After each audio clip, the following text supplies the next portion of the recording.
నమస్కారం. ఆయుష్మాన్ భవ కార్యక్రమానికి స్వాగతం. ఈ రోజు ఆయుష్మాన్ భవ కార్యక్రమంలో పీసీఓడి సమస్యలు, పరిష్కార మార్గాలు, హోమియోపతిలో ట్రీట్మెంట్ ఏ విధంగా ఉంటుంది, ఈ అంశాల గురించి మనకు వివరించడానికి ప్రముఖ హోమియోపతి వైద్యులు డాక్టర్ రాజశేఖర్ బోగాది గారు మనతో పాటు స్టూడియోలో సిద్ధంగా ఉన్నారు. వారిని అడిగి మరిన్ని విషయాలు తెలుసుకుందాం. అదేవిధంగా డాక్టర్ గారితో మీరు మాట్లాడాలి అనుకుంటే స్క్రీన్ మీద స్క్రోల్ అవుతున్న నెంబర్కి కాల్ చేసి మాట్లాడగలరు. డాక్టర్ గారు నమస్కారం. నమస్తే డాక్టర్ గారు, ఈ మధ్యకాలంలో జనరల్గా చూస్తుంటే ఒక 10 మంది ఆడవాళ్ళని తీసుకుంటే ఒక నలుగురికైతే ఖచ్చితంగా పీసీఓడి ప్రాబ్లం ఉంది అని అంటూ ఉంటారు. జనరల్గా పీరియడ్స్ సరిగ్గా రాకపోయినా, లేకపోతే లావుగా ఉన్నా, లేకపోతే ప్రెగ్నెన్సీ రాకపోయినా ఫస్ట్ పీసీఓడి ఉందేమో చెక్ చేసుకోండి అని అంటూ ఉన్నారు కదా. అసలు పీసీఓడి అంటే ఏంటి, ఎందుకు అంటే పీరియడ్స్కి పీసీఓడికి ఏంటి అసలు రిలేషన్?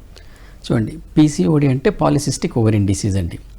పాలిసిస్టిక్ ఓవరియన్ డిసీజ్ అని అంటే నార్మల్గా ఓవరీ ఏదైతే ఉంటుందో ఓవరీ దాంట్లో ఫాలికిల్స్ ఉంటాయి. ఫాలికిల్స్ ఉంటాయి. ఆ ఫాలికిల్స్లో మన ఎగ్ అనేది ప్రొడక్షన్ అవుతుందన్నమాట. ఎగ్ ప్రొడక్షన్ అయిపోయి ఫాలికిల్స్ కొంచెం డెవలప్మెంట్ అవుతూ ఉంటే, ఇప్పుడు ఎట్లయితే మెన్స్ట్రుయేషన్లో సమ్ ఫేజెస్ ఉంటాయి కదా, ఆ ఫేజ్లో ఫాలిక్యులర్ ఫేజ్ అని ఉంటుంది. ఫాలిక్యులర్ ఫేజ్లో ఏమవుతుంది అని అంటే సెంట్రల్ సిస్టమ్ నుంచి కొన్ని హార్మోన్స్ రిలీజ్ అవ్వడం వల్ల దానివల్ల ఈ ఓవరీ పైన దాని యొక్క ఎఫెక్ట్ ఉంటుంది. దానివల్ల మెల్లగా ఏదైతే ఉందో ఎగ్ ఏదైతే ఉందో అది ప్రొడక్షన్ అయిపోవాలి. అది మెల్లగా మెచ్యూర్ అయిపోయి అంటే టోటల్గా ఫుల్గా ఫామ్ అయిపోయి మామూలుగా రిలీజ్ అవ్వాలి, ఓవ్యులేషన్ పీరియడ్లో రిలీజ్ అవ్వాలి. ఈ విధంగా ఈ ఓవం ప్రొడక్షన్ అయిపోయి అది పూర్తిగా మెచ్యూర్ కాకుండా అంటే పార్షియల్లీ మెచ్యూర్ అనమాట, కొంతవరకు అది మెచ్యూర్ అయిపోయి ఆగిపోయింది అనుకోండి. అంటే ఈ విధంగా ఆగిపోవడం అనేది ఏంటంటే ఒకసారి కాదనమాట, ఒకసారి ఆగిపోయినట్టయితే అది మళ్ళీ ఎగ్స్ ఒకటి కాకుండా ఎక్కువ మెచ్యూర్ అవుతుంటాయి అనమాట, అంటే ఎక్కువ ప్రొడక్షన్ అవుతుంటాయి. ప్రొడక్షన్ అయిపోయి అది పార్షియల్లీ మెచ్యూర్ అయిపోయి ఆగిపోయినట్టయితే ఈ కండిషన్ ఏమంటారు పీసీఓడి. ఈ విధంగా ఆగిపోయినప్పుడు ఏమవుతుంది, ఆ ఫాలికిల్ ఎగ్ని ఓవ్యులేషన్ చేయకుండా అది అట్లనే ఆగిపోతుంది. అది దాని డెవలప్మెంట్ అనేది ఎగ్ యొక్క డెవలప్మెంట్ ఆగిపోతుంది. ఆగిపోయి ఈ డెవలప్ అయినటువంటి ఫాలికిల్స్ ఏవైతున్నాయి అంటే ఇప్పుడు ఒక ఫాలికిల్ ఉంది, దాంట్లో ఎగ్ ప్రొడక్షన్ కావాలి, అది రిలీజ్ చేయాలి. కానీ ఇక్కడ అది రిలీజ్ చేయకపోవడం వల్ల ఇంకో వేరే ఫాలికిల్స్ అన్ని కూడా యాక్టివేట్ అయిపోయి అవి కూడా ఎగ్స్ని ప్రొడక్షన్ చేస్తాయి అనమాట. కాబట్టి అంటే మల్టిపుల్ ఎగ్స్ ప్రొడక్షన్ అవుతాయి, కానీ ఏవి కూడా మెచ్యూర్ కాకుండా ప్రీ మెచ్యూర్గా అంటే మధ్యలోనే హాఫ్ మెచ్యూర్ అయిపోయి ఆ విధంగా ఆగిపోయినట్టయితే ఏమవుతుందంటే మెల్లగా అక్కడ ఉన్నటువంటి ఫాలికిల్స్ ఉబ్బిపోయి మెల్లగా వెసికిల్ లాగా ఫామ్ అవుతాయి, అంటే మీన్స్ ఒక సిస్ట్ లాగా ఫామ్ అవుతాయి, ఒక బుడగలాగా ఫామ్ అవుతాయి అనమాట. దిస్ ఈజ్ అంటే ఒక ఓవంలో ఈ విధంగా బుడగల్ లాంటివి ఫామ్ అవ్వడాన్ని పాలిసిస్టిక్ ఓవరీ అని అంటారనమాట. ఓకే, అయితే డాక్టర్ గారు ఎగ్ అనేది అంటే గ్రోత్ అవ్వదు, హాఫ్ లోనే ఆగిపోతుంది అని చెప్పారు కదా. సో ఆ ఎగ్స్ అన్ని ఒకే చోట స్టోర్ అవుతాయి అని చెప్పారు కదా, మరి అది నెల పీరియడ్స్ రూపంలో బయటికి రాదంటారా? లేదు అని అంటే ఇప్పుడు అందుకోసమే ఈ విధంగా ఉన్నప్పుడు ఏమవుతుంది, ఆ ఎగ్స్ రిలీజ్ అవ్వకుండా అక్కడే లాడ్జ్ అయిపోవడం వలన అది సిస్ట్ డెవలప్ అవుతుంది కదా, అంటే బుడగలాగా డెవలప్ అయ్యి అందులోనే అది ఉంటుంది. ఆ ఎగ్ అంటే ఐదర్ అట్లానే వెళ్ళిపోతుంది, దాని లైఫ్ పీరియడ్ ఉంటుంది, ఆ తర్వాత అది వ్యానిష్ అయిపోతుంది ఎగ్. కాబట్టి ఈ విధంగా లాడ్జ్ అయిపోయి ప్రీమెచ్యూర్గా సగమే డెవలప్ అయి ఉండే కండిషన్ని ఈ విధంగా పీసీఓడి అంటారు. సాధారణంగా ఏంటంటే హార్మోన్స్ని బట్టి ఇప్పుడు మీరేమన్నారు అక్కడే ఆగిపోతుందా మళ్ళీ బయటికి రాదా అనేసి, చాలా వరకు అయితే వ్యానిష్ అయిపోతాయండి, అక్కడే ఆగిపోతాయి అన్నమాట. కానీ దాంట్లో ఇప్పుడు ఏంటంటే ఇది పెద్ద డిసీజ్ అని కాదు, దీంట్లో మళ్ళీ ఏదన్నా హార్మోనల్ ఎఫెక్ట్ ఏమన్నా కలిగినట్టయితే అది మళ్ళీ రిలీజ్ కూడా అవుతుంది. కాబట్టి మీరు ఫస్ట్లో అన్నారు చూడండి, ఎక్కువగా ఇర్రెగ్యులర్ మెన్సెస్ ఉన్నట్టయితే, మెన్సెస్ రాకపోయినట్టయితే అనేసి, ఎప్పుడైతే ఓవ్యులేషన్ అనేది జరగదో అప్పుడు ఏమవుతుంది అని అంటే ఈ మెన్సెస్ అనేది చాలా లేట్ అవుతుంది అనమాట. ఓకే, కొంతమందికి మరి మెన్సెస్ అనేవి ముందే వచ్చేస్తూ ఉంటాయి కదండి, మరి ఆ కండిషన్ ఏమంటారు? అయితే ఆ కండిషన్లో పీసీఓడిలో చాలా వరకు ముందు రావండి. అయితే ముందు వచ్చేది కూడా ఎట్లా అంటే లేట్ అవుతుంది, కానీ ఈ మంత్ రావాల్సింది నెక్స్ట్ మంత్ ముందు వస్తుండొచ్చు అనమాట. అంటే ఆ ఓవా వచ్చి అక్కడ సగం డెవలప్ అయ్యి అక్కడ ఆగిపోయింది, ఈ మంత్ రిలీజ్ అవ్వకుండా నెక్స్ట్ మంత్ వచ్చేటటువంటి మెన్స్ట్రల్ టైంలో కొంచెం ముందు వచ్చే అవకాశం ఉంది అన్నట్టు. ఓకే, మరి పీసీఓఎస్ అంటే ఏంటండి? ఇప్పుడు పీసీఓడి అండ్ పీసీఓఎస్ దాదాపుగా సేమ్ అని చెప్పొచ్చు. పీసీఓఎస్ అంటే పాలిసిస్టిక్ ఓవేరియన్ సిండ్రోమ్. అది సిండ్రోమ్ అంటే టోటల్గా డెవలప్ అయినటువంటి డిసీజ్ అనమాట. ఇదేమో డెవలపింగ్ స్టేజ్లో ఉన్నటువంటి ఒక కండిషన్ పీసీఓడి అనేది. అయితే పీసీఓఎస్ ఏదైతే సిండ్రోమ్ ఏదైతే ఉందో దీంట్లో ఎక్కువ హార్మోనల్ ఇన్ఫ్లుయెన్స్ ఎక్కువగా ఉంటుందన్నమాట. ఇక్కడ ఏంటంటే ఇంతకుముందు ఏమన్నాను, పార్షియల్గా ఎగ్స్ డెవలప్ అవుతున్నాయి, అవి ఆగిపోతున్నాయి అనేసి, ఏదో కొన్ని కారణాల వలన ఆగిపోవచ్చు అనుకోండి, అవి మనం తర్వాత చెప్పుకోవచ్చు కారణాలు వాట్ ఈజ్. అయితే ఇందులో ఏంటంటే హార్మోనల్ రీజన్ వలన అంటే హార్మోనల్ ఇంబ్యాలెన్స్ వలన ఆ ప్రాబ్లం వస్తుంది అనమాట. ఓకే. పీసీఓడి లాంటి ప్రాబ్లమే, కానీ హార్మోనల్ ఇంబ్యాలెన్స్ ఎక్కువ అవ్వడం వలన వచ్చినటువంటి ప్రాబ్లం అయినట్టయితే దాన్ని పీసీఓఎస్ అంటారు, సిండ్రోమ్ ఓకే. అంటారు. అంటే రీజన్స్ ఏ విధంగా ఉంటాయండి? చూడండి, సాధారణంగా ఏంటి అని అంటే ఇప్పుడు ఈ రెండింట్లలో కామన్ రీజన్సే చెప్పుకోవచ్చు, కానీ ఎక్కువ మాత్రం పీసీఓఎస్లో హార్మోనల్ ఇన్ఫ్లుయెన్స్ ఎక్కువగా ఉంటుంది. ఓకే, అంటే హార్మోనల్ ఇంబ్యాలెన్స్ వల్ల వచ్చేది పీసీఓఎస్ అంటారు. అవునవును, హార్మోనల్ ఇంబ్యాలెన్స్ వలన వచ్చేది పీసీఓఎస్. ఇప్పుడు పీసీఓడి రావడానికి అంటే సాధారణంగా కారణాలు ఏముంటాయంటే పర్టికులర్గా ఈ కండిషన్స్, ఈ కారణాలు అని కూడా ఏ బుక్లోనూ మనకు కరెక్ట్గా దొరకవు, వాట్ ఈజ్ వాట్ అనేది. కాకపోతే జనరల్గా మనం అబ్జర్వేషన్తో చెప్పేటి ఏంటి అని అంటే సాధారణంగా డైట్ రిలేటెడ్ థింగ్స్ కొన్ని, అంటే ఈ కాలంలో అంటే నేను ప్రాక్టికల్ ఎక్స్పీరియన్స్తో చెప్పే విషయం ఏంటంటే ఈ కాలంలో ఉన్నటువంటి జంక్ ఫుడ్స్ వలన కొంచెం బాడీ మెటబాలిజం అనేది కాస్త డిస్టర్బ్ అవుతుంది. ఈ డిస్టర్బెన్స్ వలన ఈ హార్మోన్స్లో చేంజ్ రావచ్చు, అందుకోసం అది పూర్తిగా మెచ్యూర్ కాకుండా ప్రీ మెచ్యూర్ ఎగ్స్ అవన్నీ అట్లా లాడ్జ్ అయ్యే ఉండే అవకాశం ఉంది, ఒకటి ఫుడ్ రిలేటెడ్ రీజన్ ఒకటి. అలాగే స్ట్రెస్ అనేది ఒక రీజన్ అని చెప్పుకోవచ్చు, బాగా స్ట్రెస్ కండిషన్స్ అనేవి. కొన్నిసార్లు ఈ స్ట్రెస్ కండిషన్, స్ట్రెస్ అంటే టెన్షన్స్కి వాటికి వీటికి ఎట్లయినా కానీ హార్మోన్స్ ఇంబ్యాలెన్స్ అవుతుంటాయి కాబట్టి ఆ విధంగా ఒక రీజన్ అని చెప్పుకోవచ్చు. అయితే పీసీఓఎస్లో అంటే పీసీఓఎస్లో హార్మోనల్ అని చెప్పాను కదా, పీసీఓఎస్లో ఏమవుతుందంటే ఇన్సులిన్ రెసిస్టెన్స్ అని అంటారు. ఇన్సులిన్ రెసిస్టెన్స్ అంటే మళ్ళీ ఇన్సులిన్ యొక్క ప్రొడక్షన్ ఎక్కువ అవ్వడం వలన ఎప్పుడైతే బాడీలో ఇన్సులిన్ యొక్క ప్రొడక్షన్ ఎక్కువ అవుతుందో అప్పుడేమవుతుంది అని అంటే ఈ ఆండ్రోజన్ మామూలుగా అంటే ఓవా నుంచి రిలీజ్ అయ్యేటటువంటి ఆండ్రోజన్ ఉంటుంది. ఇప్పుడు ముందు ఇవన్నీ మాట్లాడుకునే ముందు ఓవా గురించి కొంచెం తెలవాలండి, అంటే ఓవరీ గురించి తెలవాలి. ఓవరీలో ఏముంటుందంటే రెండు మెయిన్గా మన మెన్స్ట్రల్ రెగ్యులేషన్ చేయడానికి 2 హార్మోన్స్ అవసరం. ఒకటి ఈస్ట్రోజన్ అండ్ ప్రొజెస్ట్రాన్. వీటి బట్టే కరెక్ట్గా మెన్సెస్ కరెక్ట్ టైం రావడం, ఓవా రిలీజ్ అవ్వడం ఇదంతా జరుగుతుంది. అయితే దీనికి తోడుగా కొంచెం వేరే కొన్ని హార్మోన్స్ కూడా అందులో ఆండ్రోజన్స్ అంటారు అనమాట. అంటే అవి ఆండ్రోజన్ అంటే టోటల్గా మేల్ హార్మోన్ కానీ but little bit of male hormone కూడా అక్కడ ప్రొడక్షన్ అవుతుంది, టెస్టోస్టెరాన్ లాగా అలా అది ప్రొడక్షన్ అవుతుంది. కానీ ఏమవుతుందంటే ఈ విధంగా ఇటువంటి కండిషన్ డెవలప్ అయినప్పుడు ఏమవుతుందంటే నార్మల్గా రావాల్సినటువంటి ఫీమేల్ హార్మోన్స్ ఈస్ట్రోజన్ ప్రొజెస్ట్రాన్ తగ్గి ఈ హార్మోన్ ఇన్ఫ్లుయెన్స్ ఇంక్రీజ్ అయిందనుకోండి, ఆండ్రోజన్ యొక్క ఇన్ఫ్లుయెన్స్ అయిందనుకోండి, అప్పుడు ఆ కండిషన్ ఏమవుతుంది, అలాంటి టైంలో ఎగ్ ప్రొడక్షన్ అవ్వడం కానీ ఎగ్ మెచ్యూరిటీ అవ్వడం కానీ డిలే అవుతాయి.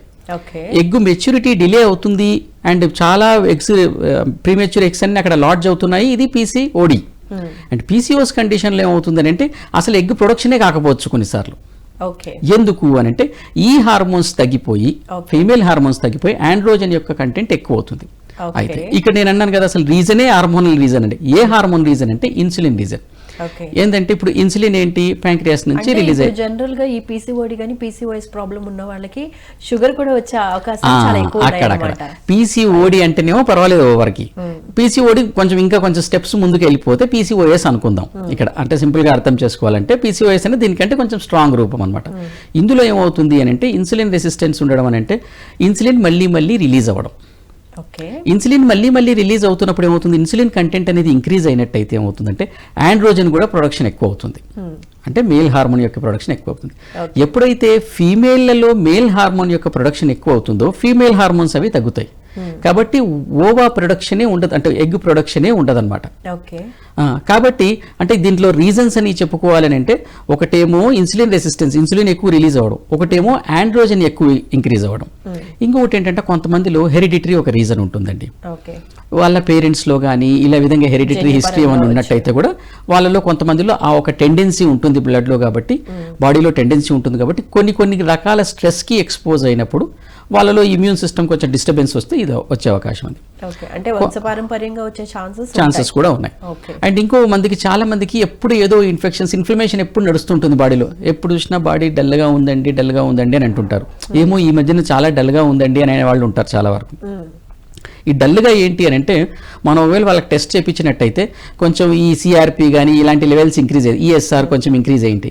ఇలా ఎప్పుడు ఫ్రీక్వెంట్గా డల్గా ఉండే వాళ్ళల్లో కూడాను ఈ కండిషన్స్ హార్మోన్కి సంబంధించినటువంటి కండిషన్స్ ఎఫెక్ట్ అయిపోయి పీసీఓఎస్ వచ్చే అవకాశం ఉందన్నమాట. అంటే రెగ్యులర్గా అప్పటి వరకు పీరియడ్స్ బాగానే వచ్చినా కూడా ఇటువంటి స్ట్రెస్ రిలేటెడ్గా వాళ్ళు ఫేస్ అవుతూ ఉంటే కనుక ఖచ్చితంగా పీసీఓడి ప్రాబ్లం వచ్చే ఛాన్సెస్ ఉందంటారా? పీసీఓడి వస్తేనేమో పర్వాలేదు, పీసీఓఎస్ ఏమో మరీ హార్మోన్స్ లెవెల్ కూడా వెళ్ళిపోతే మాత్రం పీసీఓఎస్ కూడా వచ్చే అవకాశం ఉందన్నమాట. ఓకే. జనరల్ గా మరి చిన్నపిల్లలు అంటే మెచ్యూర్ అయిన తర్వాత అంటే 12-13 ఇయర్స్ తర్వాత ఈ ప్రాబ్లం ఉంది అని మనకు తెలుస్తుందా, లేదా ఆఫ్టర్ మ్యారేజ్ మనం ఎప్పుడైతే ప్రెగ్నెన్సీకి ప్లాన్ చేసుకుంటామో అప్పుడు ఉందని తెలుస్తుందా, ఎట్లా? సాధారణంగా చాలా మందికి ఇప్పుడు మీరు అన్నట్టుగా ఇప్పుడు క్లినికల్గా చూసినట్టయితే దాదాపుగా 10 మందిలో ఇద్దరికి తప్పకుండా ఈ ప్రాబ్లమే ఉంటుంది. ఒక ఫీమేల్ పేషెంట్ ఎవరైనా వస్తున్నారు అని అంటే ఈవెన్ హోమియోపతి మా లాంటి డాక్టర్ దగ్గరకు వచ్చినా కానీ ఈవెన్ గైనకాలజిస్ట్ దగ్గరకు వాళ్ళకి వెళ్తున్న డాక్టర్స్లో కానీ వాళ్ళలో ఎవరికి ఏముంటాయని అంటే తప్పకుండా హార్మోనల్ ఇంబ్యాలెన్స్లో పీసీఓడి అని పీసీఓఎస్ కానీ ఉండేవాళ్ళే ఎక్కువ ఉంటారు. బట్ పీసీఓడి యొక్క పర్సంటేజ్ ఎక్కువ అండి. దాదాపు ఒక టైంలో 10% ఉండేది, ఇప్పుడు ఇంకా ఎక్కువ అయిపోయింది, 10-20% ఉంది. పీసీఓఎస్ కొంచెం తక్కువ ఉంటుంది. కాబట్టి అనంటే వీళ్ళందరికి కూడాను అనంటే మనకు ఎట్ట తెలుస్తుందండి అని అంటే ఎప్పుడైతే మెన్సెస్ అంటే ఇప్పుడు ఫర్ ఎగ్జాంపుల్ మీనార్కి అంటే మొదటిసారి మెన్సెస్ స్టార్ట్ అయ్యింది. మామూలుగా ఈ రిప్రొడక్టివ్ ఏజ్ అంటారు కదా, 12 to 50 years రిప్రొడక్టివ్ ఏజ్. 12 ఏళ్ల తర్వాత వాళ్ళకు మొదటిసారి మెన్సెస్ స్టార్ట్ అయిన తర్వాత 1-2 సార్లు బాగానే వస్తుంది. ఆ తర్వాత ఆ పీరియడ్స్ అనేది కొంచెం రాకపోవడం, 3 నెలలకు 2 నెలలకు 3 నెలలకు రావడం, ఈ విధంగా ఇర్రెగ్యులర్ అవ్వడం ఎప్పుడైతే అవుతుందో అంటే సంథింగ్ మనం సస్పెక్ట్ చేయాల్సిన అవసరం ఉంది. అది మోస్ట్లీ పీసీఓడి ఉంటుంది. ఇక్కడ ఇంకొక విషయం మాట్లాడతారు, జనరల్ గా రక్తహీనత ఉన్నా కూడా పీరియడ్స్ సరిగ్గా రావు అని అంటూ ఉంటారు కదా, మరి దాని గురించి దానికి దీనికి ఏమైనా లింక్ ఉంటుందా? దాంట్లో అంటే అది వీక్నెస్ నుంచి అన్ని అంటే ప్రాసెస్ మెటబాలిజమే స్లో అయితే వచ్చేటటువంటిదండి. అంటే మనం అన్ని ఒక 2 months లేట్ అయింది, 3 months లేట్ అయింది, ఆ లేట్ అయిన వెంటనే మనం ఇది పీసీఓడి ప్రాబ్లం అని మనం అనుకోలేము, అప్పటికప్పుడే అనుకోలేము. కాకపోతే ఒక ఫస్ట్ సైన్ పీసీఓడి ఉంది అనేదానికి ఫస్ట్ సైన్ మాత్రం ఇర్రెగ్యులర్ మెన్సెసే. ఇర్రెగ్యులర్ మెన్సెస్ ఇది ఒక్కదాంతో సరిపోదు. ఇప్పుడు మీరు అన్నట్టుగా ఇర్రెగ్యులర్ మెన్సెస్ ఉన్నంత మాత్రాన పీసీఓడి ఉందని చెప్పడానికి లేదు, కానీ పీసీఓడి ఉంటే మాత్రం ఇర్రెగ్యులర్ మెన్సెస్ తప్పకుండా ఉంటుందన్నమాట. ఇంకా ఏంటంటే తర్వాత అలాంటప్పుడు ఒకటేమో ఈ విధంగా పీసీఓడి అనేది మన మెన్సెస్ అనేది ఇర్రెగ్యులర్ అయిపోవడం. ఇర్రెగ్యులర్ అయిపోవడంతో పాటు కొంతమంది వెయిట్ ఇంక్రీజ్ అవుతూ ఉంటారు స్లోగాని పిల్లలు. అంటే మెన్సెస్ స్టాప్ అయిపోయింది, దానికి తోడుగా వెయిట్ అనేది ఇంక్రీజ్ అవ్వడం జరుగుతుంది. కాబట్టి మీరు ఈ గైనకాలజిస్ట్ దగ్గరికి వెళ్ళినా కూడాను తప్పకుండా వెయిట్ ఇంక్రీజ్ అవుతుంది అని అంటే వెయిట్తో పాటు షుగర్ ఇంక్రీజ్ అవ్వచ్చు, లేకపోతే కొలెస్ట్రాల్ ఇంక్రీజ్ అవ్వచ్చు, ఇలాంటి రకరకాల ప్రాబ్లమ్స్ అని హార్మోన్ అంతా ఇంబ్యాలెన్స్ అవుతుంది అనమాట. కాబట్టి అప్పుడు ఏం చేస్తారు, తప్పకుండా ఈ మెట్ఫార్మిన్ లాంటి ఇవి కూడా పెడతారు, అంటే డయాబెటీస్ కోసం యూజ్ చేసేటటువంటివి కూడా పెడతారనమాట. ఇది ఇంతవరకు పీసీఓడి. పీసీఓఎస్ అంటే ఇందులో మరి సివియర్ ఫామ్ అని చెప్పాను కదా, అందులో ఏముంటుంది అని అంటే ఇప్పుడు మనం ఎలా తెలుసుకోవచ్చు అని అంటే ఒకటేమో ఈ మెన్సెస్ ఇర్రెగ్యులర్ అయిపోవడం. సెకండ్ పీసీఓఎస్ ఉన్నట్టయితే మెన్సెస్ ఇర్రెగ్యులర్ అవుతుంది, కొన్నిసార్లు టోటల్ ఎమెనోరియా కూడా అవుతుంది. అని అంటే నేను ఇంతకుముందు చెప్పినట్టుగా కనీసం మెచ్యూర్ అయినటువంటి ఓవమ్స్ అయితే ఎగ్స్ అయితే ఉంటాయి. ఏదో కాస్త ఎక్సర్సైజ్ చేస్తేనో లేకపోతే కొంచెం బాడీ వేడిగా అయ్యేటట్టుగా ఏమైనా తీసుకుంటేనో మెన్సెస్ వస్తుంది పీసీఓడి ఉన్న వాళ్ళకు. కానీ పీసీఓఎస్ ఉన్న వాళ్ళల్లో ఏంటంటే అసలు ఓవమే అసలు అంటే ఎమెనోరియా ఉంటుంది అన్నట్టు. అంటే ఎగ్గే ప్రొడక్షనే కాకుండా ఎక్కువ ఆండ్రోజన్ ప్రొడక్షన్ వలన ఎగ్గే ప్రొడక్షన్ కాలేదనుకోండి వాళ్ళకు మెన్సెస్ కూడా రాదనమాట. అట్లాంటప్పుడు అసలు ప్రెగ్నెన్సీ వచ్చే అవకాశం అలాంటి వాళ్ళలో ముందు అంటే వాళ్ళ తర్వాత ఏజ్ లో చాలా కష్టం అవుతుంది. కాబట్టి ఇవి మెయిన్ లక్షణం. తర్వాత లక్షణాలు ఏముంటాయి, వెయిట్ ఇంక్రీజ్ అవ్వచ్చు, బాగా హెయిర్ రావచ్చు, అంటే ఫేస్ పైన కానీ చెస్ట్ పైన కానీ కాళ్ళల్లో ఎట్లయినా బాడీలో ఎక్కడైనా కానీ చాలా ప్లేస్లలో కొంచెం హెయిర్ యొక్క హిర్సుటిజం అంటారు అన్నట్టు, ఎక్కువ హెయిర్ గ్రోత్ అవ్వడం అనేది. ఎందుకు ఆండ్రోజన్ కంటెంట్ ఇంక్రీజ్ అంటే మేల్ హార్మోన్ ఇంక్రీజ్ అయింది కాబట్టి మేల్లో ఏ విధంగా అయితే హెయిర్ వస్తాయో గడ్డం మీసం అని అంటారు కదా, ఆ టైప్లో ఏదైనా ఫేస్ పైన హెయిర్ రావడం కానీ బాడీ పైన హెయిర్ రావడం కానీ ఇలాంటివన్నీ జరిగే అవకాశం ఉంది. టోటల్గా మెన్సెస్ ఆగిపోవడం, వెయిట్ ఇంక్రీజ్ అవ్వడం అండ్ హెయిర్ ఎక్కువ గ్రోత్ రావడం. దీనికి తోడు కొంతమందికి ఏమవుతుందంటే ఈ హార్మోనల్ ఇన్ఫ్లుయెన్స్ వల్ల ఇప్పుడు ఇన్సులిన్ వచ్చింది అక్కడ, కాబట్టి షుగర్ కంటెంట్ కూడా బాడీలో ఇంక్రీజ్ అయిపోతుంది. టైప్ 2 డయాబెటీస్ అంటారు. ఈ విధంగా టైప్ 2 డయాబెటీస్ కూడా డెవలప్ అయ్యే అవకాశం ఉంది. వీటికి తోడు వెయిట్ అవన్నీ ఇంక్రీజ్ అవుతున్నాయి కాబట్టి ఏమవుతుంది, పడుకున్నప్పుడు అట్లాగా కొంచెం బ్రీతింగ్ రిలేటెడ్ డిఫికల్టీ కూడా అవుతుంది, స్లీప్ యాప్నీ అంటారు. అంటే కొంచెం అంటే సడన్గా ఒకసారి ఇలా లేస్తుంటారు చూడండి, ఉలిక్కిపడి లేవడం కానీ, బ్రీతింగ్ ఆక సడన్గా గురకతో పాటు లేవడం, ఇదంతా స్లీప్ యాప్నియా. ఇలాంటి లక్షణాలు రావచ్చు. కొంతమందిలో ఇంకా మనం టెస్ట్ చేపించి చూసినట్టయితే తప్పకుండా ఈ కొలెస్ట్రాల్ ఇట్లాంటివి కూడా ఇంక్రీజ్ అయ్యే అవకాశం ఉంది. అయితే ఇది పీసీఓఎస్ అంతా. పీసీఓడిలో ఏమిటా ఇప్పుడు ఇవన్నీ ఇంక్రీజ్ అయినప్పుడు ఏమవుతాయి, హార్ట్ ప్రాబ్లమ్స్ రావచ్చు, ఇంకేదన్నా వేరే ప్రాబ్లమ్స్ డెవలప్ అవ్వచ్చు. కాబట్టి అది పీసీఓఎస్ అనేది కొంచెం డేంజరస్ థింగ్. ఓకే. కానీ పీసీఓడి అనేది సింపులే, ఓన్లీ ఇమ్మెచ్యూర్ ఎగ్స్ అన్ని లాడ్జ్ అయి ఉన్నాయి. దానికోసం కాస్త ఎక్సర్సైజ్ చేయడమో లేకపోతే ఏదైనా మనం బాడీని వేడి వచ్చేటట్టుగా ఏమైనా కొన్ని రకాల జాగ్రత్తలు తీసుకున్నా, కొన్ని ఫుడ్స్ తీసుకున్నా కానీ అది సెట్ అయిపోతుంది అనమాట. ఓకే. అంటే ఎటువంటి టైప్ ఆఫ్ ఫుడ్స్ తీసుకోవాలంటారు?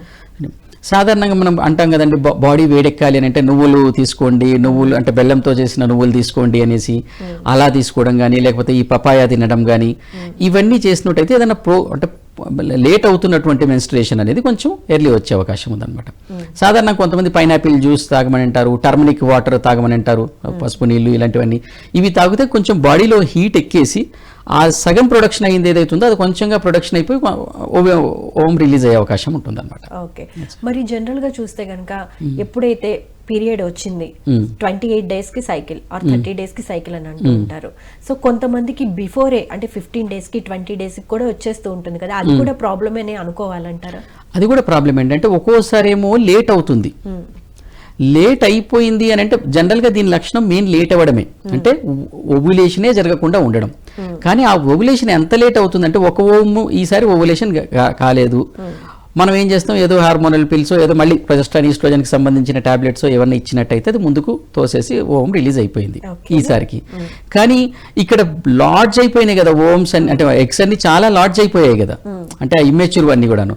అవి కొంచెం తొందరగా అవి 70% లాడ్ అంటే మెచ్యూర్ అయిపోయింది, తర్వాత కొన్ని రోజులకే మెచ్యూర్ అయిపోయింది అంటే మీన్స్ బయటికి ఓవ్యులేషన్ అయింది అనుకోండి. ఎగ్స్ అన్ని ఒకే ప్లేస్ లో స్టోర్ అవ్వడం వల్ల కూడా ఇప్పుడు క్యాన్సర్ కింద మారే ప్రమాదం ఏదైనా ఉందంటారా జనరల్ గా?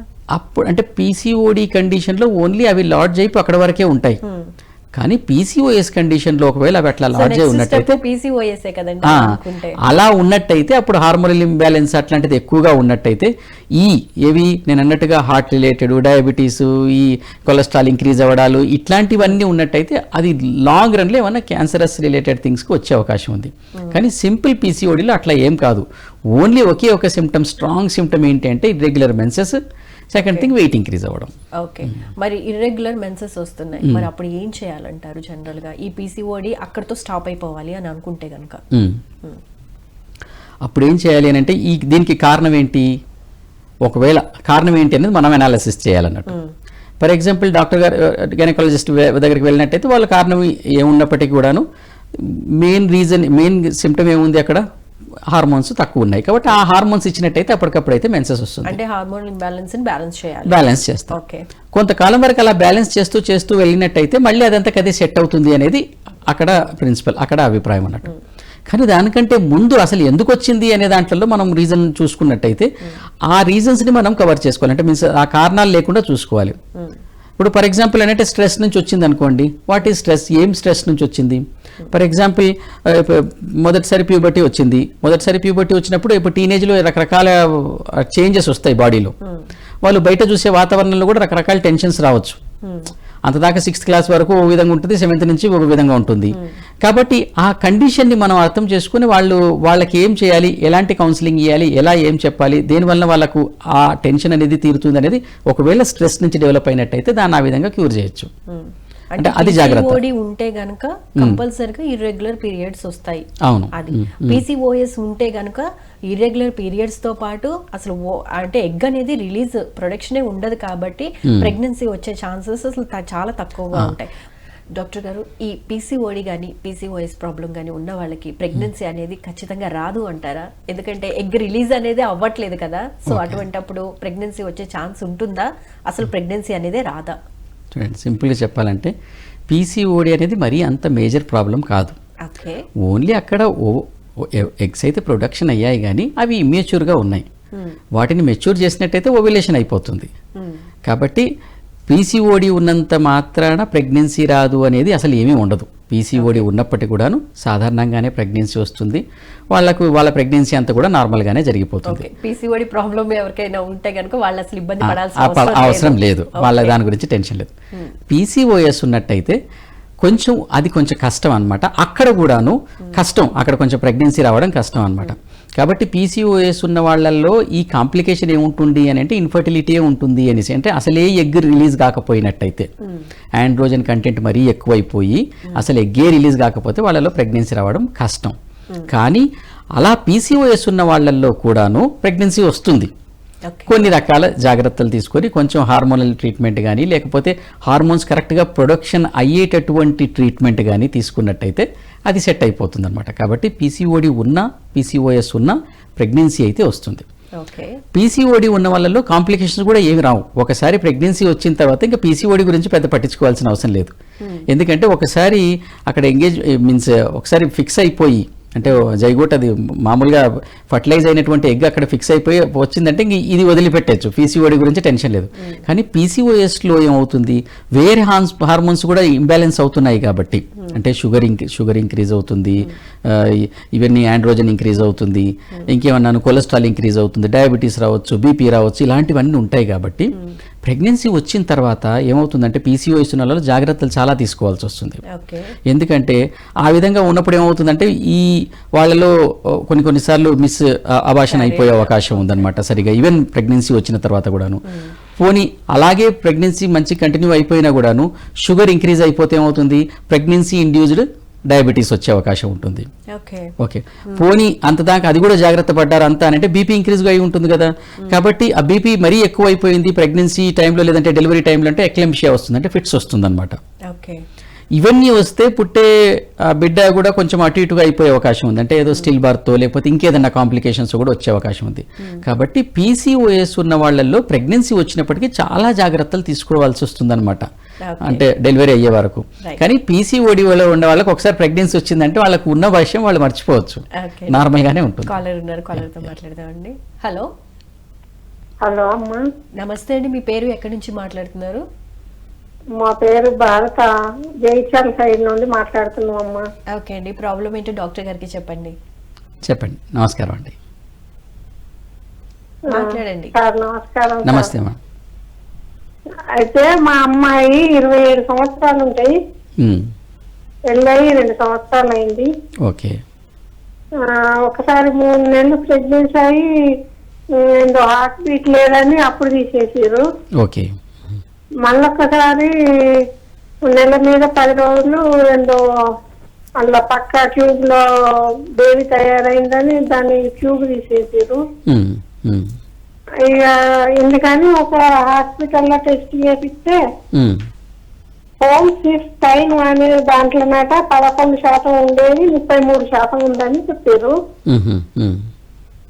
ఏం కదా చూడండి అని అంటే తనకి అంటే మీరు ఏమన్నారు, హోమ్స్ ఏమని చెప్పారు, ఇంతకుముందు టెస్ట్ పేరు ఏమని చెప్పారు,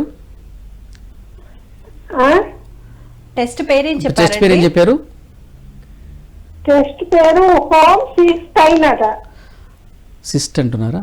ఓకే అండి, మీ వాయిస్ క్లారిటీగా లేదు, ఒక్కొక్కసారి చెప్తారా? పర్లేదండి. చూడండి, ఇప్పుడు మనం ఏదైతే చెప్తున్నామో పీసీఓడి పీసీఓఎస్కి కాదు, కానీ ఆవిడకి ఫస్ట్ సారి ప్రెగ్నెన్సీ వచ్చి మళ్ళీ ఆ విధంగా డెలివరీ అయిందంటే ఉండొచ్చు పీసీఓఎస్ కానీ అట్లా ఉండే అవకాశం ఉంది. అంటే హార్మోనల్ ఇంబ్యాలెన్స్ ఉన్నందువలన ఇప్పుడు మనం అనుకుంటున్నాం కదా పీసీఓఎస్ నుంచి వచ్చి ఉండొచ్చు ఒకటి. ఇంకొకటి ఏంటి అని అంటే ఏదైనా జెనెటిక్ రిలేటెడ్ ప్రాబ్లమ్స్ అట్లాంటివి ఉన్నప్పుడు కూడాను కొన్నిసార్లు అట్లా అవుతుంది. అంటే ఇందులో తప్పకుండా పెద్ద ప్రాబ్లం ఉండాల్సిన అవసరం లేదండి. ఇంకోటి ఏంటంటే ఎక్టోపిక్ సెకండ్ టైం కూడా ఎక్టోపిక్ ప్రెగ్నెన్సీ వచ్చిందని చెప్పారు, ఫెలోపియన్ ట్యూబ్లోనే డెవలప్ అయిందని అన్నారు. ఇది కొంచెము అంటే అంత ప్రాబ్లం లేదు, కానీ మీరు గైనకాలజిస్ట్ వాళ్ళ ఆధ్వర్యంలోనే దీనికి ట్రీట్మెంట్ అండి. అంటే దీన్ని కరెక్ట్ చేయాలి అని అంటే, ఫర్ ఎగ్జాంపుల్ నేను ఒక హోమియోపతి డాక్టర్ని, దీన్ని కరెక్ట్ చేయాలంటే కాన్స్టిట్యూషన్గా మేము మెడిసిన్స్ ఇస్తాం అనమాట. ఇలాంటి ఇంబ్యాలెన్సెస్ ఏమన్నా ఉన్నట్టయితే బ్యాలెన్స్ చేస్తాం వాటిని తర్వాత. కాబట్టి నెక్స్ట్ టైం ఏదైతే ప్రెగ్నెన్సీ వస్తుందో ఇలాంటి అబ్నార్మాలిటీ రాకుండా అది కరెక్ట్గా ఉండేటట్టుగా మనం చూడవచ్చు. కానీ మీ పర్టికులర్ కేసుని ట్రీట్ చేయాలంటే ఒక హోమియోపతి డాక్టర్ కూడా అవసరమే, అలాగే తప్పకుండా గైనకాలజిస్ట్ అండ్ ఆబ్స్టిషియన్ వాళ్ళ సలహాలు వాళ్ళు చెప్పేవి కూడా వినాల్సి వస్తుంది అనమాట. కానీ అంత ప్రాబ్లమేటిక్ అయితే ఏం అనిపించట్లేదు, దీన్ని కరెక్ట్ చేయొచ్చు. What ever the problem maybe దాన్ని కరెక్ట్ చేసే అవకాశం ఉంది. ఓకే అండి, థ్యాంక్ యూ అండి కాల్ చేసినందుకు. డాక్టర్ గారు, ఇప్పుడు టీనేజర్స్లో రెగ్యులర్గా పీరియడ్స్ రావట్లేదు, ఒక 2-3 నెలలు గ్యాప్ తీసుకుంటుంది, తర్వాత మళ్ళీ వస్తుంది నార్మల్గా. సో ఫిజికల్గా మెంటల్గా వాళ్ళు బాగానే ఉన్నారు, అయినా ఇటువంటి ప్రాబ్లం ఎందుకు వస్తుంది అంటారు? అయితే ఈ విధంగా ఇప్పుడు మనం అనుకున్నట్టు పీసీఓడి ఉండే అవకాశం ఉంది. ఇప్పుడు దీనికి కారణాల్లో పీసీఓడి చెప్పొచ్చు, థైరాయిడ్ చెప్పొచ్చు. ఓకే. ఈ 2 ప్రాబ్లమ్స్ లేకపోయినప్పటికీ కూడాను ఏదైనా స్ట్రెస్ రిలేటెడ్ కండిషన్స్ చెప్పొచ్చు. కాకపోతే జనరల్గా ఈ మధ్యన యాజ్ ఎ హోమియోపతి డాక్టర్ మా దగ్గరకు వచ్చే కేసులను బట్టి నాకున్న ఎక్స్పీరియన్స్లో నేను చెప్పేదాన్ని బట్టి అయితే ఎక్కువ మందికి పీసీఓడి ఉంటుందండి. కాబట్టి అది ఇప్పుడు ఆ ఎగ్స్ తొందరగా రిలీజ్ కాకపోవడం, కొంచెం లేట్ అవ్వడం, ఆ విధంగా అయితే కామన్గా జరుగుతుంది. కాబట్టి ఓసారి 1 month 2 months అట్లా వస్తాయి. కొంతమందికి మళ్ళీ వీళ్ళు ఏదైనా హార్మోనల్ మెడిసిన్ వేసుకునే వరకు కూడా పీరియడ్స్ రావు. కాబట్టి వాళ్ళు ఏం చేస్తారు, 2 నెలల వరకు ఆగు, 3 నెలల వరకు ఆగు, సంథింగ్ హార్మోనల్ పిల్స్ వేసుకుంటే టక్కున నెక్స్ట్ ఒక 3 రోజులు వేసుకుంటే 4వ రోజు వచ్చేస్తుంది. అలాంటి పిల్స్ రెగ్యులర్ గా వాడుతూ ఉన్నా కూడా ఎటువంటి సైడ్ ఎఫెక్ట్స్ వస్తాయండి? ఎటువంటి ప్రాబ్లమ్ వాళ్ళు ఫేస్ చేయాల్సి వస్తుంది? అంటే చూడండి, ఫ్రీక్వెంట్గా దానికి అలవాటు పడినట్టుగా ఉండొద్దండి. అంటే ఏంటి, ఆ హార్మోన్సే వాడుతూ ఉన్నట్టయితే దాని సైడ్ ఎఫెక్ట్స్ వాటికి ఉంటాయి కదా ఎట్లయినా కానీ. అంటే ఈ హార్మోన్ అంటే ఇప్పుడు మనం బయట నుంచి హార్మోన్ ఎప్పుడైతే ఇస్తున్నామో అక్కడ ప్రొడక్షన్ కావాల్సిన హార్మోన్ సరిగ్గా ప్రొడక్షన్ కాదనమాట. కాబట్టి ఆ ప్రొడక్షన్ కాకపోతే పీసీఓడిగా ఉండేటటువంటి ప్రాబ్లం మెల్లమెల్లగా పీసీఓఎస్కి కూడా వెళ్ళే అవకాశం ఉంది. ఇందులో వైస్ వెర్సా ఈ ప్రాబ్లం కూడాను హార్మోనల్ ఇంబ్యాలెన్స్ వలన ఈ ప్రాబ్లం వస్తుంది. ఏది పీసీఓడి కానీ పీసీఓఎస్ కానీ. పీసీఓడి పీసీఓఎస్ ఉన్న వాళ్ళలో హార్మోనల్ ఇంబ్యాలెన్స్ అవుతుంది. కాబట్టి మనం ఇప్పుడు ఏదో చిన్నగా అనుకోకుండా ఏదో వాళ్ళ కొన్ని ఫియర్స్ వలనో, లేదంటే ఫుడ్ రిలేటెడ్ థింగ్స్ వలనో, లేకపోతే ప్లేస్ చేంజ్ చేయడం వలనో, లేకపోతే ఎక్సర్సైజ్ లేకపోవడం వలనో, లేజీగా ఒకటే దగ్గర స్టాగ్నెంట్గా ఉండడం వలనో ఇప్పుడు లేట్ అయింది అనుకోండి, దానికోసం మనం హార్మోన్లు ఒకసారి ఇస్తే పర్లేదు. మళ్ళీ ఇస్తూ వస్తున్నాం అనుకోండి, అది మెల్లగా ఆ ప్రొడక్షన్ సెంటర్ దానికి అలవాటు అయిపోతుంది అనమాట, వాళ్ళకి హ్యాబిచ్యుయేట్ అయిపోతుంది. అలాంటి టైంలో మళ్ళీ పీసీఓఎస్ కూడా డెవలప్ అయ్యే అవకాశం ఉంది. ఓకే, జనరల్గా చూస్తే అంటే ఆడవాళ్ళలో 45 to 50 years కి మోనోపాజ్ స్టేజ్కి వెళ్తూ ఉంటారు. సో వాళ్ళకు కూడా ఇర్రెగ్యులర్ పీరియడ్స్ అనేవి వస్తూ ఉంటాయి. అటువంటప్పుడు అది పీసీఓడికి సంబంధించిందా లేకపోతే పీసీఓఎస్కి సంబంధించిందా, ఎలా క్యాలిక్యులేట్ చేయాలంటారు? అంటే క్లైమాక్టరిక్ ఏజ్ అండి. క్లైమాక్టరిక్ ఏజ్లో అది మనం పీసీఓఎస్ అని అనుకోవడానికి ఏమీ లేదు. పీసీఓఎస్ లేకపోయినప్పటికీ క్లైమాక్టరిక్లో అంటే పూర్తిగా ఆగిపోయే ముందు అంటే ఏంటి, ఆ టైంలో ఏమవుతుంది, ఈ ఈస్ట్రోజన్ యొక్క ప్రొడక్షన్ అనేది చాలా తగ్గిపోతుంది అనమాట. తగ్గిపోయేటప్పుడు తగ్గిపోతుంది కాబట్టి ఈస్ట్రోజన్ కంటెంట్ తగ్గిపోయింది కాబట్టి ఆండ్రోజన్ ఇంక్రీజ్ అయిందని కాదు అక్కడ. ఈ ఈస్ట్రోజన్ కంటెంట్ తగ్గిపోయింది కాబట్టి, అంటే ఫీమేల్ హార్మోన్ పెరిగినందుకు కాదు, ఇక్కడ ఇది తగ్గిపోయింది కాబట్టి మెల్లమెల్లగా కొంచెం లేటు, ఓసారి లేట్ రావడం, ఓసారి రాకపోవడం, అట్లా అవుతుంది, క్లైమాక్టరిక్ లో ఆగిపోతుంది అనమాట. దీనికి పీసీఓడితో పీసీఓఎస్తో ఏం సంబంధం లేదండి. టెస్ట్లు ఏ విధంగా ఉంటాయండి? ఇప్పుడు సాధారణంగా ఒకరికి ఈ విధంగా వచ్చింది అంటే ఫస్ట్ మనకు సిగ్నలే ఇది, ఇర్రెగ్యులర్ మెన్సెస్ వచ్చింది, లేదంటే ఇంకా వెయిట్ ఇంక్రీజ్ అవుతుందంటే మనం ఏం చేస్తాం, తప్పకుండా డాక్టర్ గారి దగ్గరికి వెళ్తే గైనకాలజిస్ట్ ఉంటేనేమో కొన్ని పెల్విక్ ఎగ్జామినేషన్స్ చేసి కూడా వాళ్ళు ఐడెంటిఫై చేస్తారు పీసీఓడి ఉందా పీసీఓఎస్ ఉందా అనేది వాళ్ళు. కానీ మెయిన్గా మనకు టెస్ట్లే ఇంపార్టెంట్. సాధారణంగా ఏం చేస్తాం, ఎలా ఉంది ఏం తెలుసుకోవాలంటే యూఎస్జీ చేస్తాం, మామూలుగా అల్ట్రాసౌండ్ స్కానింగ్. దాంట్లో ఏమన్నా బుడగలు లాంటివి అట్లా ఉన్నట్టయితే మనకు రిపోర్ట్స్లో వస్తుంది పీసీఓడి వస్తుంది, పీసీఓడి ఉందనో పీసీఓఎస్ ఉందనో. కొంతమందికి ఎట్లా అంటే ఇప్పుడిప్పుడే అన్నట్టు ఫాలికిల్స్ ఎక్కువ వచ్చేసాయి, ఫాలికిల్స్ ఎక్కువ ఉండడం కనబడి పూర్తిగా పీసీఓడి రాకపోయినప్పటికీ కూడా పీసీఓ ప్యాటర్న్ లా వస్తుంది అని ముందే కూడా చెప్తారనమాట. అంతా అంటే ముందుగానే ఐడెంటిఫై చేస్తారు. అంటే కొంచెం ఇప్పుడే ప్రొడక్షన్ అయిపోయి పీసీఓడికి వెళ్తుంది అనే దానికి ఆ విధంగా కూడా మెన్షన్ చేస్తారు. ఇది ఒకటి. అండ్ ఇంకోటి మన బ్లడ్ టెస్ట్లు, ఇదేమో ఇమేజింగ్ మామూలుగా ఈ స్కానింగ్. బ్లడ్ టెస్ట్లో ఏంటి అంటే బ్లడ్ టెస్ట్లలో మనం ఏమేమి చేయిస్తాము సాధారణంగా అంటే ఈ ప్రొజెస్ట్రాన్ అండ్ ఈస్ట్రోజన్ యొక్క కంటెంట్ చూస్తారు, అవి తగ్గిపోయి ఉంటాయి సాధారణంగానే. కాబట్టి అందులోనే ఆండ్రోజన్ యొక్క కంటెంట్ చూస్తారు, ఆండ్రోజన్ ఇంక్రీజ్ అయ్యి ఉంటుంది, ఇవి కామన్, ఆ బ్లడ్లో తెలుస్తుంది. ఇంకా కొన్నిసార్లు అంటే పీసీఓఎస్ని మనం ఎలా గుర్తుపట్టాలి అంటే దీనికి తోడుగా మనం అన్ని లిపిడ్ ప్రొఫైల్ కూడా చేయిస్తాం అన్నట్టు. కొలెస్ట్రాల్ ఎట్లా ఉంది, అది ఎల్డిఎల్ హెచ్డిఎల్ ఇవన్నీ ఎట్లా ఉన్నాయనేసి. ఈ HbA1c కానీ లేదంటే fasting post and sugar levels కూడా చూస్తాం అనమాట.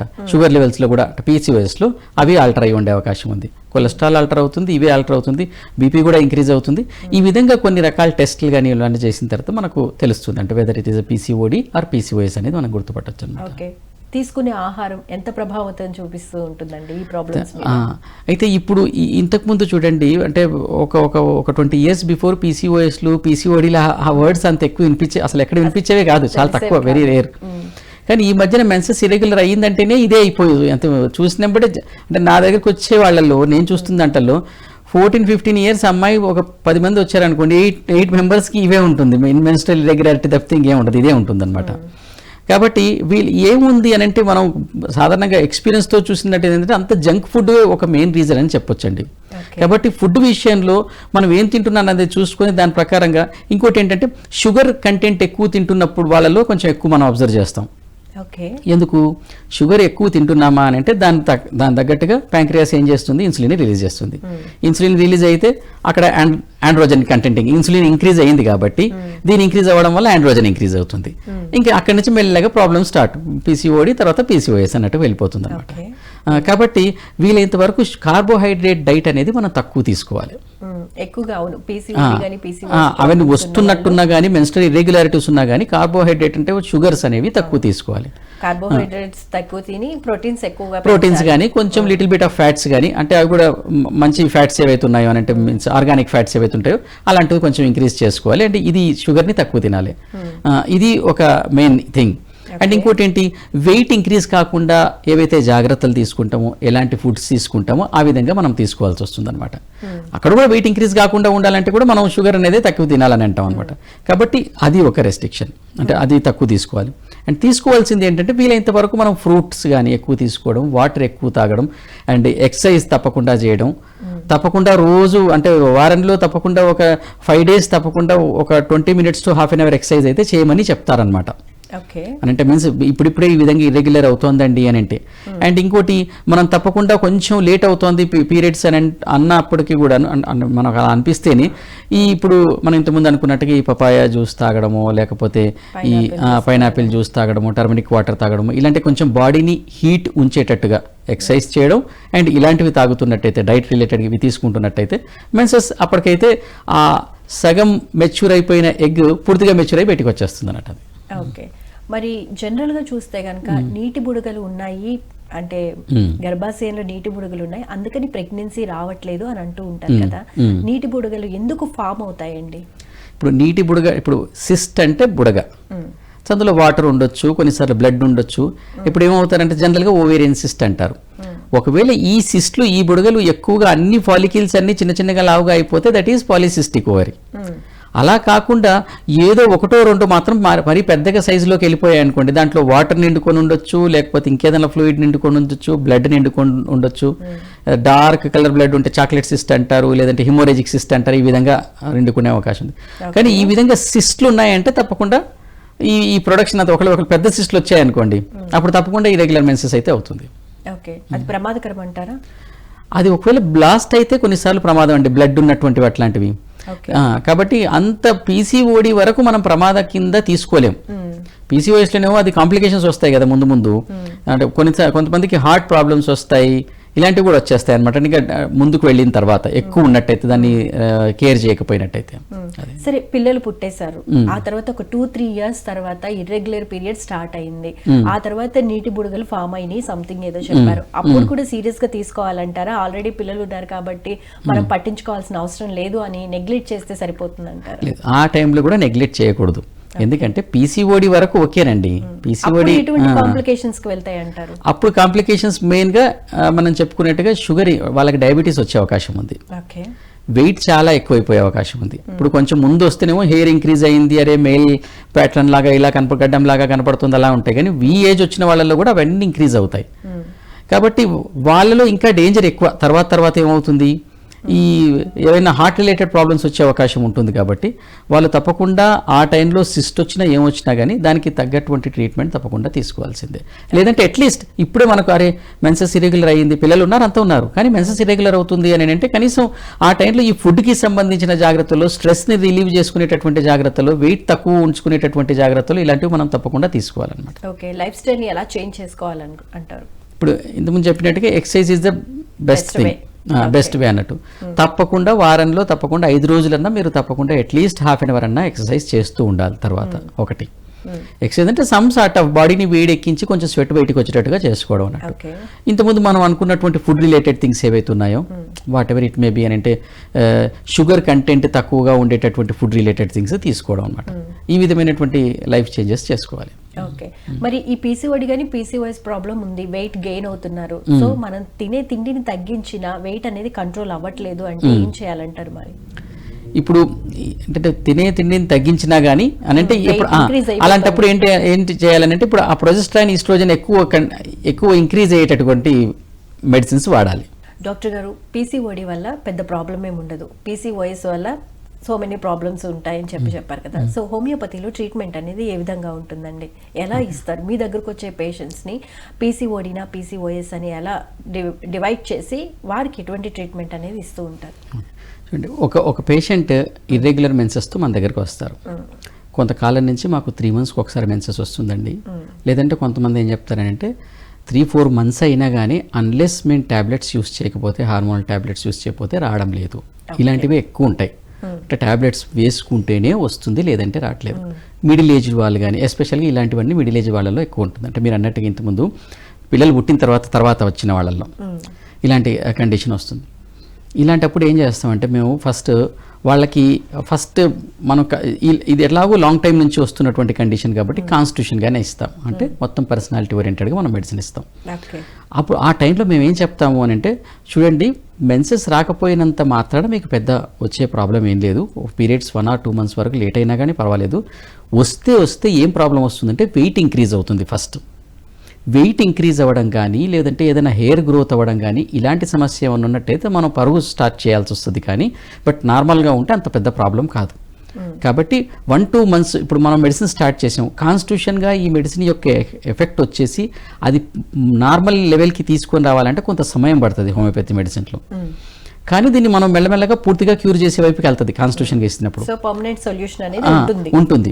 కాబట్టి ఆ మధ్యలో ఇప్పుడు నేను మెడిసిన్ స్టార్ట్ చేశాను, మొత్తం 1 గంట సేపు కేసు తీసేసుకొని మొత్తానికి కాన్స్టిట్యూషన్గా మనం మెడిసిన్ ఇచ్చాం. కానీ నెక్స్ట్ మంత్ అప్పుడే ఎక్స్పెక్ట్ చేయడానికి లేదు. అంటే ఈ మెడిసిన్ స్టార్ట్ చేసాం కాబట్టి నెక్స్ట్ మంత్ నుంచి కరెక్ట్గా వస్తుందని కాదు. కాబట్టి మీరు 1 month వెయిట్ చేయండి, 2 months వెయిట్ చేయండి. రాలేదు అని అంటే మీరు ఇంతకుముందు ఏదైతే గైనకాలజిస్ట్ ఇచ్చినటువంటి హార్మోన్ ట్యాబ్లెట్స్ ఏవైతే ఉన్నాయో అవి వాడండి. అవి మీరు లాంగ్ టైం కోసం ఇంతకుముందు 21 days కోసం వాడేవాళ్ళవండి, అలా మంత్ అంతా వాడాల్సిన అవసరం లేదు. 4-5 days వాడినా కానీ అక్కడ ట్రిగర్ అయిపోతుంది, వచ్చేస్తుంది, మెన్సెస్ వచ్చేస్తుంది. ఇది పీసీఓడి కండిషన్ల వల్ల ఇలా జరుగుతుంది అన్నట్టు. పీసీఓఎస్ ఉన్న వాళ్ళలో అయితే వాళ్ళకి ఏంటంటే కొంచెం ఆ 2-3 days మెడిసిన్స్కే రాదు, కనీసం వాళ్ళు ఇంతకుముందు లాగానే 20 days యూస్ చేస్తేనే కానీ వస్తుంది. ఇది కండిషన్. కాబట్టి ఫస్ట్లో ఏం చెప్తామంటే, మనం మెడిసిన్ స్టార్ట్ చేసినంత మాత్రాన టక్కున మీకు పీరియడ్స్ మాత్రం కరెక్ట్ కావు. కాబట్టి ఈ మెడిసిన్కి తోడు కొంచెం ఆగండి, లేదు రావట్లేదంటే మాత్రం అది యూస్ చేయండి. తర్వాత ఏమవుతుంది, ఒకసారి అలా జరిగింది అనుకుందాం, 2 months తర్వాత వాళ్ళకి మెన్సెస్ రాలేదు, వాళ్ళు హార్మోనల్ ట్యాబ్లెట్స్ వాడారు, మెన్సెస్ వచ్చింది, 1 వారం రోజులకు ఎప్పటికో వచ్చింది. నెక్స్ట్ టైం కూడాను వాళ్ళు అదే చేయమని చెప్తాం అన్నట్టు. కానీ అలా నెక్స్ట్ టైం అలా 1 or 2 times అట్లీస్ట్ 6 months వరకైనా మనం చూసినట్టయితే మెల్లగా కొంత టైం తర్వాత వాళ్ళకి మెల్లగా అదంతకదే రావడం స్టార్ట్ చేస్తుంది. 3 months తర్వాతనో ఏదో ఈవెన్ ఆ మెడిసిన్స్ వేసుకోకుండా, హార్మోనల్ ట్యాబ్లెట్స్ వేసుకోకుండా రావడం స్టార్ట్ అవుతుంది అనమాట. ఇది కాన్స్టిట్యూషనల్గా ఈ విధంగా మిడిల్ ఏజ్లో వచ్చిన వాళ్ళ కోసం వచ్చే ట్రీట్మెంట్. కొంతమంది ఇంకా ఎర్లీ ఏజెస్లో వచ్చే వాళ్ళకి అంటే జస్ట్ ఇప్పుడే మెన్సెస్ స్టార్ట్ అయిందండి, మీనార్కి స్టార్ట్ అయింది, 2-3 సార్లు మెన్సెస్ నార్మల్గానే వచ్చింది, కానీ అమ్మాయికి ఈ విధంగా రావడం లేదంటే అది పీసీఓడి కండిషన్ ఉండే అవకాశం అది. అలాంటి వాళ్ళల్లో మెడిసిన్స్ అప్పుడప్పుడు తప్పకుండా కాన్స్టిట్యూషన్ ఇవ్వాల్సిన అవసరం ఏం లేదు. అప్పటికప్పుడు ఏంటంటే ఆ మెడిసిన్స్ ఎలా ఇస్తామనంటే మెన్సెస్ వచ్చేటట్టుగా ఇస్తాం అన్నట్టు. మెన్సెస్ వచ్చేటట్టుగా ఎట్లా ఉంటుందంటే హోమియోపతిలో ఎలా ఉంటుంది, ఇప్పుడు దీనికి ఎలా ఇస్తారు అనేదాన్ని చెప్పాలి అని అంటే ముందు మెన్స్ట్రేషన్ సైకిల్ గురించి తెలియాలి. మెన్స్ట్రేషన్లో ఎట్లా అని అంటే ఫస్ట్ ఫాలిక్యులర్ ఫేజ్ అనే ఉంటుంది. పిట్యూటరీ అంటే పైనుంచి బ్రెయిన్ నుంచి ఒక ఆర్డర్ వస్తేనే, లేదంటే థైరాయిడ్ నుంచి ఒక ఆర్డర్ వస్తేనే కింద ఏది మన ఫాలికల్ స్టిమ్యులేటర్ హార్మోన్ అది ఇండ్యూస్ చేస్తేనే ఫాలికల్స్లో నుంచి ఎగ్ అనేది స్టార్ట్ అవుతుంది ప్రొడక్షన్. అది డెవలప్ అయిన తర్వాత ఓవ్యులేషన్, అందులో వేరే హార్మోన్ యొక్క రోల్ ఉంటుంది. ఆ ఓవ్యులేషన్ తర్వాత ల్యూటినైజింగ్ హార్మోన్ అంటే ల్యూటినైజింగ్ హార్మోన్ అంటే ఇప్పుడు అక్కడ ఉన్నటువంటి ఫెలోపియన్ ట్యూబ్స్లోకి అది పట్టుకొని, అంటే ఓవ్యులేషన్ అయిన తర్వాత పట్టుకొని వచ్చేసి యూట్రస్ లోపలికి రావాలి ఫెలోపియన్ ట్యూబ్లో. అక్కడ అది ఒక ఫేజ్, అక్కడ కొంతకాలం అది రెస్ట్ చేస్తుంది. కాబట్టి ఈ విధంగా ఆ తర్వాత అది కొంతకాలం ఉన్న తర్వాత ల్యూటినైజింగ్ హార్మోన్ యొక్క ఎఫెక్ట్ అయిపోయిన తర్వాత ఏ స్పాము రాలేదు, అంటే ప్రెగ్నెన్సీ లాంటిది ఏం రాకపోతే అది షెడ్ అయిపోతుంది. ఏ ప్లేస్లో ఏ యొక్క హార్మోన్ ఉందో, అంటే ఫర్ ఎగ్జాంపుల్ ఫిమేల్ ఎఫ్ఎస్హెచ్ అన్న ఫాలికల్ స్టిమ్యులేటింగ్ హార్మోన్, దీనికి సంబంధించి ఫాలికల్స్ని స్టిమ్యులేట్ చేయడానికి హోమియోపతిలో కొన్ని మెడిసిన్స్ ఉన్నాయన్నమాట. వాళ్ళకు ముందు ఆ మెడిసిన్ ఇస్తాం కొన్ని రోజుల కోసం. అమ్మ అంటే ఏ హార్మోన్ దగ్గర ఎక్కడ ఉందో దానికి తగ్గట్టు అంటే medicine మనం ఇస్తారు. బయట నుంచి కూడా మనకు తెలీదు, కానీ మనం ఏం చేస్తామంటే ఒక పర్టికులర్ గా అమ్మాయి ఈసారి మెన్సెస్ వచ్చిందండి, వచ్చింది, ఈసారి అయిపోయింది, ఇప్పుడు నెక్స్ట్ నుంచి ప్రాసెస్ ఏంటి అంటే మెన్సెస్ ముందు మనకు ఆ మెన్స్ట్రుయేషన్లో జరిగే హార్మోనల్ చేంజెస్ కరెక్ట్గా తెలిసినట్టయితే దాన్ని బట్టి ఏ టైంలో ఏ హార్మోన్ ఎట్లా రిలీజ్ అవ్వడానికి హోమియోపతిలో పర్టికులర్ మెడిసిన్స్ అన్నట్టు ఉన్నాయి. ఇది అందరికీ తెలియదు, కాకపోతే కొంచెం స్టడీ చేసి ఇచ్చేవాళ్ళు అయితే ఆ విధంగా స్టడీ చేసి సరే ఈ టైంలో FSH స్టిమ్యులేట్ అవసరం ఉంది కాబట్టి ఆ స్టిమ్యులేషన్ అవ్వడానికి మన దగ్గర 3-4 మెడిసిన్స్ ఉన్నాయి, అది ఇచ్చేస్తాం అన్నట్టు. ఓకే, ఈ విధంగా ఆ పర్టికులర్ అంటే అన్యూటనైజ్. ఇంకోటి ఏంటంటే కొన్ని శార్కోడ్స్ ఉన్నాయి హోమియోపతిలో, కొన్ని శార్కోడ్ మెడిసిన్ అంటే ఈ విధంగా హార్మోన్స్ నుంచే తయారు చేసినటువంటి శార్కోడ్స్ కూడా ఉంటాయి అనమాట, మెడిసిన్స్ కూడా ఉంటాయి. వాటికి ఎటువంటి అది హార్మోన్ ఇచ్చినట్టు కాదు, ఎందుకంటే హోమియోపతి ప్రిపరేషన్ అది వేరే పెద్ద సబ్జెక్ట్ అనుకోండి. అంటే హోమియోపతిలో మెడిసిన్ ఎలా తయారు చేయాలి అని అంటే దాంట్లో ఉన్న క్వాంటిటీ అంతా తీసేసి ఓన్లీ క్వాలిటీని మాత్రమే స్టోర్ చేసి ఉంచుతారన్నమాట. కాబట్టి ఆ డ్రాప్స్ కానీ ఆ రిలేటెడ్ మెడిసిన్ వేసుకుంటే ఆ పర్టికులర్ టైంలో ఏ హార్మోన్ రిలీజ్ అవ్వాలో ఇది మనం రెగ్యులేట్ చేసుకుంటూ వెళ్తాం. ఓకే, మరి ఈ ప్రాబ్లమ్స్ కి సంబంధించి మీ దగ్గర ట్రీట్మెంట్ తీసుకుంటున్నప్పుడు ఫుడ్ విషయంలో ఫైనల్ గా ఎటువంటి కేర్ తీసుకోవాలి అని అంటారు? అంటే పథ్యం లాంటివి అట్లాంటివి చేయాలంటారా, అవసరం లేదంటారా? లేదు, ఇందులో పథ్యం అట్లా అంటూ ఏమీ లేదండి. హోమియోపతి మెడిసిన్స్ కి పథ్యం అంటూ ఏమీ లేదు. సాధారణంగా వాళ్ళు వెయిట్ కోసం వెయిట్ ఇంక్రీజ్ కాకుండా తీసుకోవాల్సిన జాగ్రత్తలు తీసుకుంటే సరిపోతుంది. ఇది ఏంటని చెప్తున్నా, ఇంతకుముందు చెప్తున్నంత మెన్స్ట్రుయేషన్, ఆ సైకిల్, దాని హార్మోన్స్ ఇదంతా ఏంటి, తప్పకుండా మెన్సెస్ తెప్పించాలి అని అనుకున్నప్పుడు. లేదు అని అంటే మనం మళ్ళీ కాన్స్టిట్యూషనే, మళ్ళీ పర్సనాలిటీ ఓరియంటెడ్గా ఇస్తూ కొంచెం స్లోగా మనం వెళ్తూ ఉన్నట్టయితే మధ్యలో మెన్సెస్ రాలేదంటే సరేనండి పర్లేదు, ఈసారికి అయితే మీరు హార్మోనల్ టాబ్లెట్స్ ఏవో ఉన్నాయి కదా వేసుకోండి, 3 రోజుల కోసం వచ్చేస్తుంది. కరెక్ట్గానే 1-2 డేస్కే వచ్చేస్తుంది అక్కడ. మళ్ళీ కొంత టైం తర్వాత మెల్లగా ఏ అడ్జస్ట్మెంట్స్ వలన డిస్టర్బెన్స్ అయిందో అది అడ్జస్ట్ అయిపోతుంది బాడీలో. థ్యాంక్ యూ సో మచ్ అండి. PCOS ప్రాబ్లం గురించి చాలా చక్కగా ఎక్స్ప్లెయిన్ చేసినందుకు అండ్ మా కాలర్స్ అడిగిన ప్రశ్నలు కూడా చాలా చక్కగా సమాధానాలు చెప్పినందుకు ధన్యవాదాలండి. ఇది ఇవాళ ఆయుష్మాన్ భవ కార్యక్రమ విశేషాలు. మరో ఎపిసోడ్లో మళ్ళీ కలుసుకుందాం. అంతవరకు చూస్తూనే ఉండండి PNC. నమస్కారం.